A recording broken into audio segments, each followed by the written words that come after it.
I married Lisa convinced she was my soulmate. For 6 years we had a steady, if ordinary, happiness. We raised 3 children, 2 of them twins who became the center of everything, and we built a life in a suburban street of quiet roads and manicured lawns. I look back on those early years with warmth. The hush of nights in the neighborhood made me feel protected, as if we lived inside a bubble where nothing truly awful could touch us. After work we'd settle in together, laughing through the house, the twins asleep in their cribs, our oldest already wobbling around the living room. Often when I walked in, Lisa's smile would brighten the hallway. She'd meet me with a warm hug, a teasing complaint about diapers or dinner, and for a long time everything felt perfect. It was so perfect that I never imagined how fast it could fall apart. It began last year with one decision Lisa made without asking me. A choice that devastated our marriage so completely it left only betrayal, fury, and a thirst for revenge in me. If someone had told me then that Lisa's loyalty could be so fragile, I'd have called them a liar. But loyalty can evaporate faster than you'd think when someone decides their spouse no longer matters. One night she dropped the bomb. Her twin sister Sarah and Sarah's husband Kevin wanted a baby. They had struggled for years and Sarah's doctor suggested surrogacy. Lisa planned to be their surrogate. What crushed me wasn't the idea itself. It was that she never bothered to include me. She'd already started the process behind my back. I remember that moment like it was carved into my memory. We sat on the couch, physically together but mentally apart, a late-night comedy flickering on the screen, barely noticed. Lisa glanced at me, phone in hand, and said almost offhand, "Grant, there's something I've decided to do." The casualness in her tone set off alarm bells. She used that tone only when she was about to announce something big, something she intended to force through whether I agreed or not. My stomach dropped. I muted the TV and asked what she meant because she looked serious. She tucked a dark strand of hair behind her ear and said, "I'm going to be Sarah's surrogate." I blinked. "What do you mean?" Lisa held my gaze, voice steady. "Sarah can't have a baby. She's had multiple IVF cycles and nothing worked. The doctors recommended a surrogate, and since Sarah and I share DNA, I'm practically perfect for it. I've already spoken to the clinic." She said it so matter-of-factly I thought it was a joke for a second. When I saw no smile, my heart began to race. "You've already..." I swallowed hard. "Lisa, are you telling me you're going to carry Kevin's child?" She exhaled. "Sarah's child and Kevin's child. Genetically it's their embryo. I'm just the carrier." I felt my jaw clench. "And when did you decide all this?" "Without telling me." She raised her chin. "I knew you'd freak out. This is something I chose because Sarah's my twin and I can't stand seeing her so miserable. Kevin and I talked about it extensively and I'm certain it's what I want." "Kevin and you talked about it extensively," I repeated, a hot coil of anger in my gut. "That's great. Meanwhile I'm your husband and I found out last. Do you have any idea how I feel?" Her eyes flashed with exasperation. "Grant, I'm sorry, but it's my body. I'm doing this with or without your permission. I hoped you'd support me, and yes, I should have told you sooner, but I knew you'd try to stop me and this is too important." For a moment I couldn't speak, my throat tight with fury. "So that's it? You expect me to accept a pregnancy that isn't mine, to watch you carry another man's child under our roof, and you think I'll just smile and clap?" Lisa set her phone down and folded her arms. "Call it what you want, but this is happening. Sarah and Kevin are counting on me, and if you really love me you'll respect that." An icy calm came over me, colder than outright rage. "Respect? You don't show respect by blindsiding your husband with a decision that affects our marriage. You aren't only deciding about your body, you're deciding about our family." She stood with her fists clenched. "Stop acting like you're the victim. Sarah is family too and I'm helping her. If you can't see that, maybe I overestimated you all these years."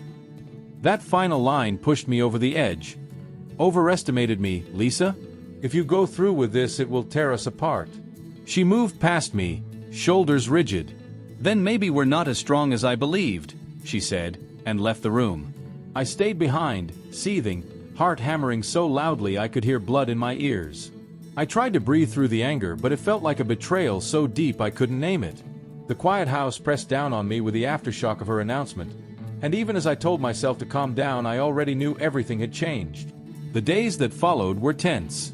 Lisa spoke openly about doctor appointments, fertility meds, implantation schedules. more casually than if we were discussing groceries, not a life-altering surrogacy. Each mention made me feel sick. Each time she spoke, it hammered home that she'd made a choice that shredded any sense of partnership we had. 2 evenings after she first told me, I came home to find a box from the fertility clinic in our fridge. Vials of medication, syringes, and instructions scattered across the kitchen table. Lisa was flipping through a thick packet of papers. "What's all this?" I asked sharply, staring at the paraphernalia. She glanced up. "Hormone treatments. I need to start them so my body will be ready for the embryo transfer. The clinic sent them earlier than expected." I stared in disbelief. "You didn't think this was worth a conversation?" She shrugged. "I already told you, we're past conversations. I'm moving forward." My voice came out low and tight. "You're ignoring my feelings in this. You don't care that you're pushing me away, do you?"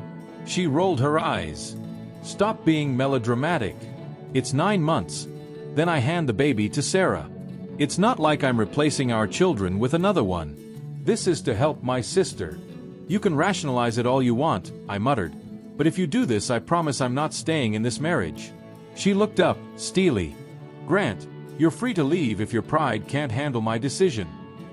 My face burned. "Pride? This isn't about pride. It's about partnership. You blindsided me and discussed it with Kevin." "So what if I talk to Kevin?"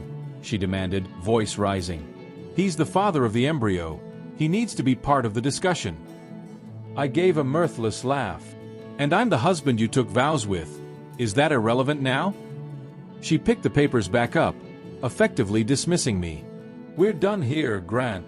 I stood there with an ache in my chest. She wouldn't even acknowledge the harm she was doing. My fingers twitched to snatch the fertility papers and tear them, but I knew that would make me look unhinged, so I turned away, left her to her new project, and tried to steady my breathing. That night as I lay awake, I silently decided that if Lisa insisted on going forward alone, I would file for divorce. No matter how I twisted it, I couldn't bear to watch her belly swell with Kevin's child. When Lisa learned I'd contacted a lawyer, she burst into the living room while I was helping our oldest with homework. Fury radiated off her. "How dare you?" she hissed, careful not to alarm our child, who was coloring. I set down the crayon, told my kid to stay put, and guided Lisa into the hallway. "Lower your voice. I don't want the kids hearing our fights," I said. She glared at me. "So you thought it was acceptable to rush to a lawyer and start divorce proceedings?" My chest burned. "I told you what would happen if you went forward without me, and you did it anyway. I'm done being disregarded." Tears filled her eyes, but they were eyes of anger. "Grant, we can fix this. You just need to accept I'm doing this and then we move on."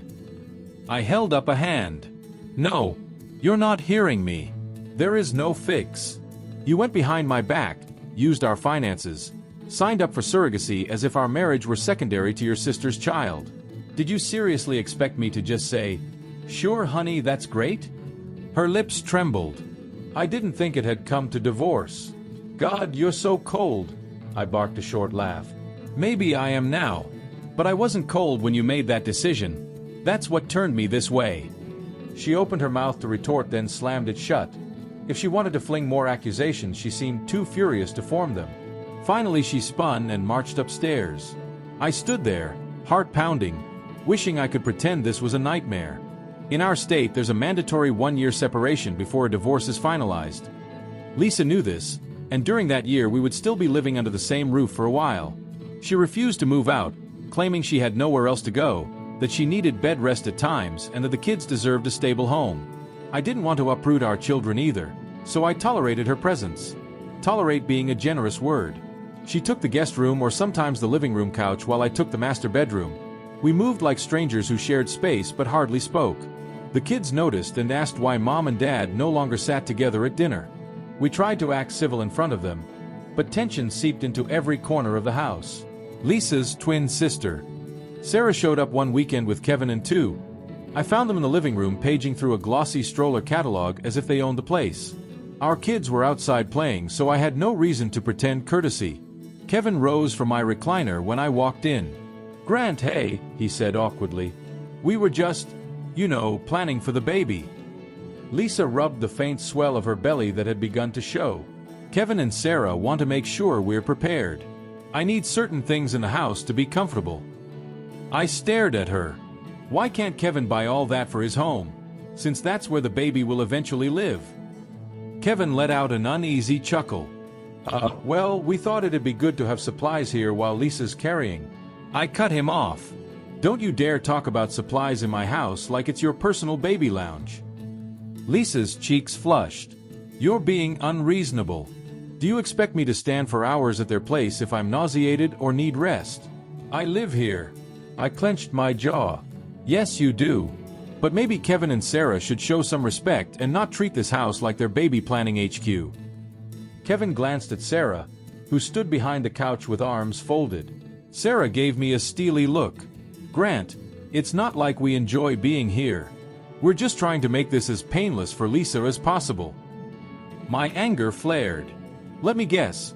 You expect me to go along with it, rub Lisa's feet, support her pregnancy cravings, all for a baby that's not mine? Sarah threw up her hands. For God's sake, we're family. This shouldn't be about mine or yours. It's about helping each other. I narrowed my eyes. It stops being about family when you two roped Lisa into this behind my back. Kevin exhaled in frustration. Look, man, I get this is awkward. Awkward didn't cover it. If you're so concerned about Lisa, set up a comfortable space in your house. Buy everything from that catalog. Just don't do it here. If you keep showing up unannounced, we'll have a serious problem. Lisa, indignation radiating, said, You can't ban them from the house. This is my home too. I turned on her. Maybe you should have thought about that before deciding to share your pregnancy with them and not your husband. We glared until Sarah grabbed Kevin's arm.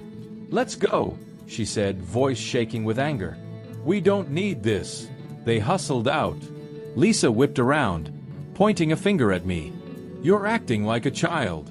I hope you realize you're alienating our children's aunt and uncle. I shrugged. I'd rather alienate them than let them waltz in as if my marriage doesn't matter. She stormed off, leaving me with a hot swirl of rage that had become a near-constant presence in my gut. The following months fell into a grim routine. Lisa's belly grew, she complained of morning sickness, backaches, and exhaustion, and she expected me to care for her. She'd ask, Grant, could you bring me some crackers from the kitchen? Or, could you get me a pillow for my back? I refused every time. She hissed, What kind of heartless man are you? You can watch the mother of your children suffer and not lift a finger. I'd snap back, You're Kevin's surrogate, let him handle it. If he can't, call Sarah. I have my own concerns, like raising our kids and keeping the house afloat. She'd stomp off in tears, railing about my cruelty, but each tear fell against the hardened shell that had formed around my heart. I reminded myself she'd shown no compassion when she decided to carry another man's baby without consulting me, so I offered her the same courtesy. None. She tried to guilt-trip me. One late night she came to my door, whispering that she couldn't sleep because her legs were cramping and asking if I would rub them like I had when she was pregnant with our twins. I stood in the doorway, her face full of desperation and hope, and said flatly, No, then shut the door. The kids noticed the friction. Our oldest asked, Dad, why don't you hug Mom anymore? I swallowed the bitter truth and answered gently, Sometimes grown-ups don't get along, but I love you and I'll always be here. The innocence in my child's eyes made me want to throttle Kevin and Sarah for putting us in this position, and mostly it made me resent Lisa for letting it happen. As months slipped by, Lisa's family inserted themselves further into our life. Her mother called with a voice dripping condescension. Grant, I can't believe how selfish you're being. Lisa is doing a wonderful, selfless act for her sister. How can you deny her your support? I replied coldly, Maybe ask your daughter why she did it without telling me. I owe her no support. That baby isn't mine. Her father tried intimidation on the phone, growling, Young man, you're heading down a very dark path. If you don't help Lisa, we'll make you regret it. I smirked into the receiver, though he couldn't see me. That's interesting because I already regret trusting your daughter with my marriage. Good luck with your threats. They hung up. I didn't doubt that the extended family saw me as a monster, but I also knew the courts would see facts. Lisa was pregnant with someone else's child, and our joint finances had been used without my consent. That would count against her. One of the worst confrontations came in the 7th month. Lisa, large and heavy, Came home one evening with grocery bags, struggling to carry them, nearly dropping one on the porch. "Grant, can you please help me? My back is killing me," she called. I opened the door, arms folded. "Ask Kevin or Sarah," I said. "There's the reason you're pregnant." Her eyes glistened with tears, but I saw anger beneath. "I just spent hours at the hospital with checkups. I'm exhausted. I'm still your wife whether you like it or not." I snorted. "Not for long, and certainly not in spirit. You made that clear." She let out a wail of frustration and dragged the bags inside herself. A couple cans tumbled out and rolled on the porch. I didn't move. She ended up bruising her forearm trying to wrestle everything in, breathless, set the groceries on the kitchen table and glared at me. "You can't keep punishing me like this," she spat. I arched an eyebrow. "I'm not punishing you. I'm refusing to play the supportive husband role you threw away." She pressed a hand to her belly, tears streaming. "When this baby's born, you'll wish you hadn't been so callous." I laughed, a sound without humor. "Believe me, I won't, because you'll be gone and this child will be out of our lives." She inhaled sharply as if I'd struck her, then stormed into the guest room, leaving the house heavy and silent despite the drama. I exhaled, wondering if I'd crossed a line. But whenever pity for her threatened my resolve, I remembered she'd made a unilateral choice that spat in the face of our marriage. My anger held. When Lisa went into labor unexpectedly around the 8th month, it was just past midnight when I heard moaning in the hallway, followed by frantic knocks on the bedroom door. "Grant!" she shouted, voice trembling in pain. "My water broke. Oh God, the contractions are coming. Please help me." I opened the door to find her face contorted, hands braced on her enormous belly, sweat matted in her hair. For a split second, the memory of helping her through the labor with our own children flickered in my mind, but bitterness quickly pushed it aside.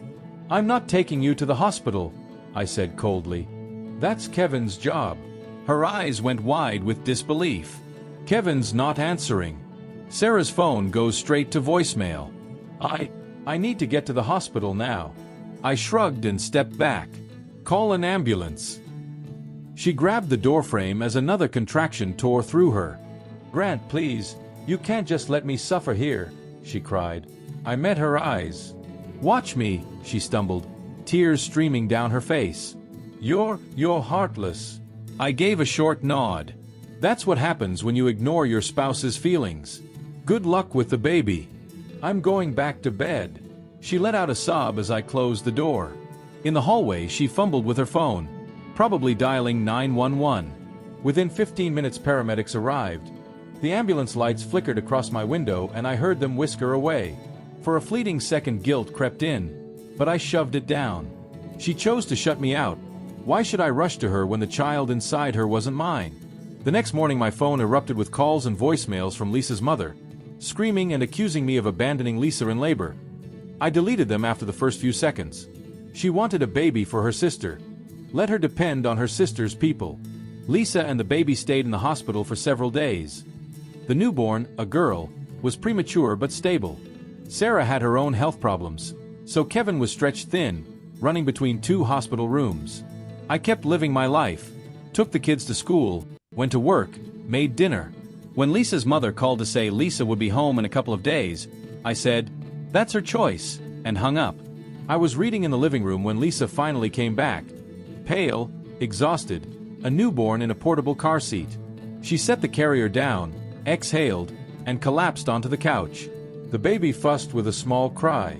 I stared at that tiny pink life, a living symbol of the surrogacy that had torn our marriage apart. My tone clipped. I asked, "Why are you here with the baby? Shouldn't it be with Sarah?" Lisa closed her eyes. "Sarah's still in the hospital recovering from complications. Kevin's overwhelmed. They asked me to keep the baby here for a few weeks." I scoffed. "They asked or you volunteered?" She glared.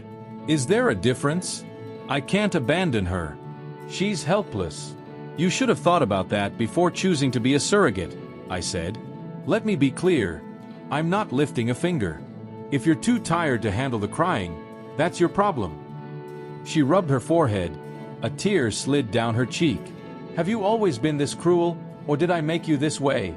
she whispered, more to herself than to me. That's a question you can ask yourself at night when the baby's screaming, I replied. Now, if you'll excuse me, I have real children to feed. She flinched as if I'd struck her but said nothing as I walked away to start dinner. For the next month, the nights were a chorus of infant wails. Lisa shuffled about half asleep, warming bottles, circles under her eyes, coming to me begging for help. Every time I refused. Please, she said one night, tears dripping onto the bottle in her hands. I need half an hour to lie down. The baby's been crying for hours. I held her gaze without wavering. Go call Kevin or your mother. She gave a frustrated sob and turned away as the baby's cries echoed through the hall. A flicker of pity for the infant, it had done nothing wrong, passed through me, but this was Lisa's choice, not mine, and I wouldn't absolve her. Lisa's parents visited constantly, wagging fingers and hurling names at me. Monster, coward, unfit husband. Sometimes her father cornered me in the kitchen.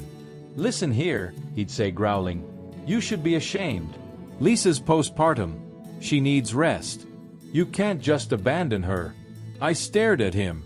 She should have thought of that before ignoring my boundaries. Let Kevin handle the baby. Let your family deal with it. Not my baby. Not my problem. He stomped away, cursing under his breath.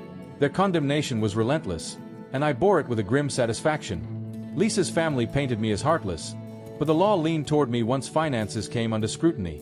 The divorce dragged but progressed. My lawyer presented proof that Lisa had dipped into our joint accounts to cover surrogacy-related costs, even forging my signature at times. Court filings laid out the timeline: Lisa's deliberate deception, her disregard for my refusal, the funneling of marital funds.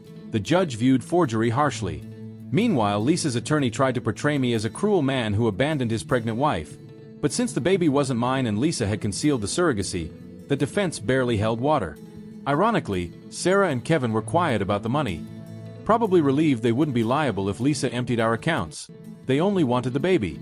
But with Sarah's health ongoing issues and Kevin's unstable work, they couldn't take full custody right away, and so the infant's presence in our home became an awkward, tense arrangement everyone resented but had to tolerate. By the time of the final hearing, Lisa had physically recovered but was frayed from caring for a child that legally wasn't hers to keep. 2 weeks before court, she cornered me in the living room while the baby dozed in a bassinet. I need some financial help, she said bluntly. I looked up from my laptop. She hesitated, then crossed her arms. My doctor says I should be focusing on postpartum recovery. I shouldn't have to find a job immediately. I raised an eyebrow. You're not my responsibility anymore, Lisa. Her mouth tightened.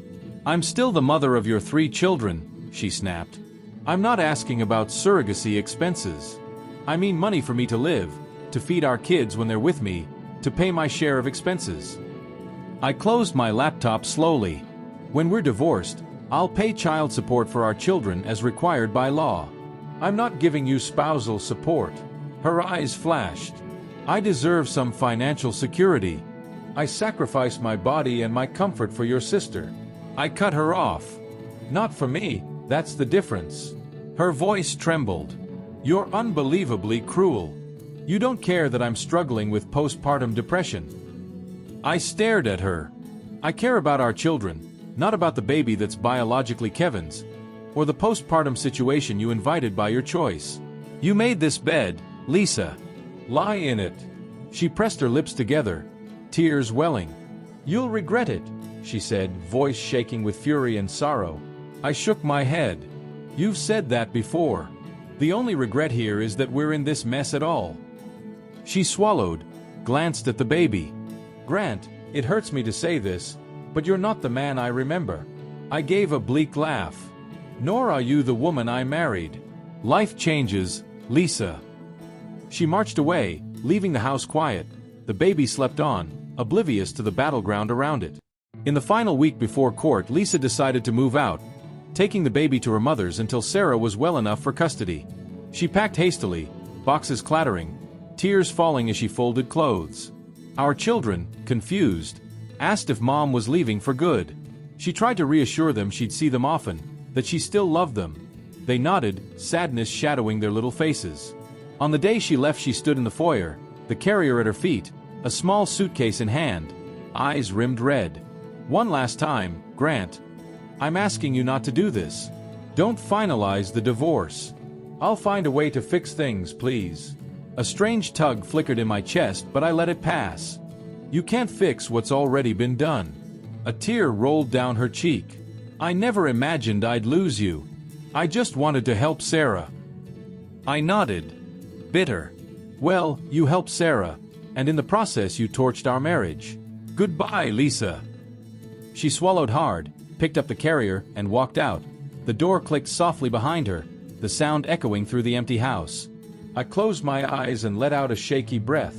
For the first time I felt something like relief. We were almost finished. At the final hearing, Lisa sat with her lawyer at one table. I sat with mine at another. Kevin and Sarah watched from the gallery, faces anxious.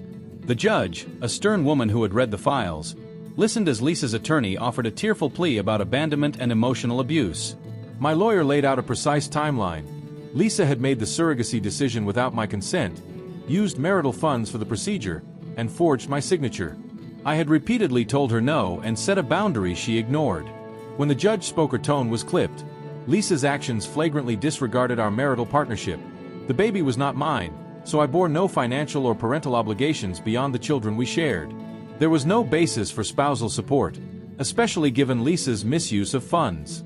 The judge awarded me primary custody of our 3 children, granted Lisa visitation if she could prove a stable environment, and ordered her to repay part of the misused marital money.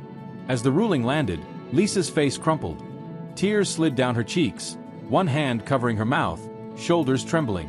Kevin and Sarah exchanged stunned looks. My own heart thudded, but mostly I felt vindicated. My revenge was complete.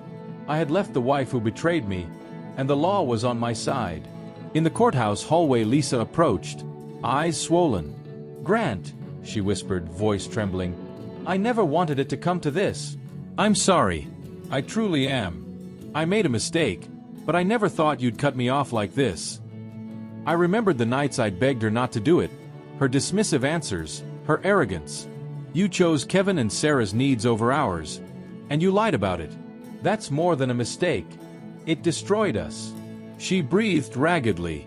"I just wish you could forgive me someday." My stare stayed cold. "You forged my signature. You refused to listen when I begged you not to do this. Forgiveness doesn't come that cheap. Goodbye, Lisa." Sarah stepped closer, trying to lay a hand on my arm. "Grant, don't you see she's remorseful? She did it for me." I jerked my arm away. "You got what you wanted, Sarah. That baby is yours now. You can deal with the fallout. You and Kevin can support Lisa if you think she deserves it." "I'm done." They stood speechless as I walked out. The corridor seemed brighter, as if a crushing weight had been lifted. In the weeks after the decree, Lisa moved in with her mother and kept the baby until Sarah recovered. When I saw Lisa at custody exchanges, she appeared frail and remorseful. She asked after the children, and I answered politely but kept my distance, offering no tenderness she seemed to expect. Kevin and Sarah eventually assumed primary care of their baby, though word was they were strapped for cash. Kevin's hours cut, Sarah's medical bills mounting. Lisa, financially drained, struggled to find steady work. My kids, meanwhile, did better once the tension left the house. School days, weekend outings, family movie nights. No crying infant waking everyone at midnight. No silent warfare in the hallways. Occasionally Lisa texted or emailed about regrets, about Kevin's unreliability or Sarah's ongoing health problems. She admitted surrogacy hadn't helped anyone, it had only spread chaos.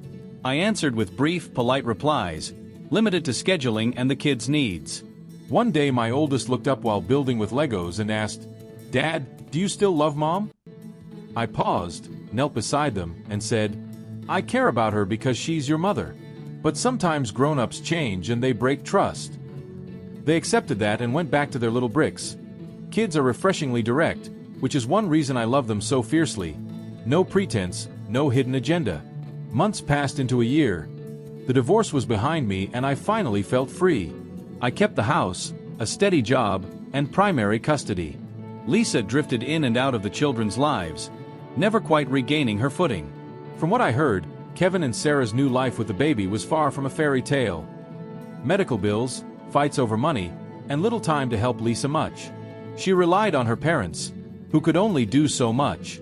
People sometimes asked why I hadn't helped more after the birth when she was clearly overwhelmed. I'd reply bluntly, she made a decision that excluded me, and she had to live with the consequences. Folks would shake their heads and call me merciless. Perhaps I was. But in a marriage, honesty and respect are essential. And she showed neither. In the end, my revenge wasn't violent or public. It was making sure she faced every consequence of her choice alone. I withdrew the support she had assumed and let her see how stark life could be when a spouse's trust is betrayed. The judge agreed with me, and life's harshness did too. If you ask whether I regret how merciless I was, I'll say no. Lisa struck first by betraying me. I answered in kind by giving her precisely what she demanded. Autonomy, no shared finances, no emotional backing, no illusions we'd stay married through a pregnancy I never consented to. In the end, I reclaimed my freedom and my children while she was left to grapple with the so-called selfless act that destroyed our marriage. That's how surrogacy for her sister turned my beloved wife into a stranger, and how I found satisfaction in refusing to rescue her from the consequences of her choices. If that's cruelty, then cruelty was the price of my dignity, and it was a price I was fully willing to pay.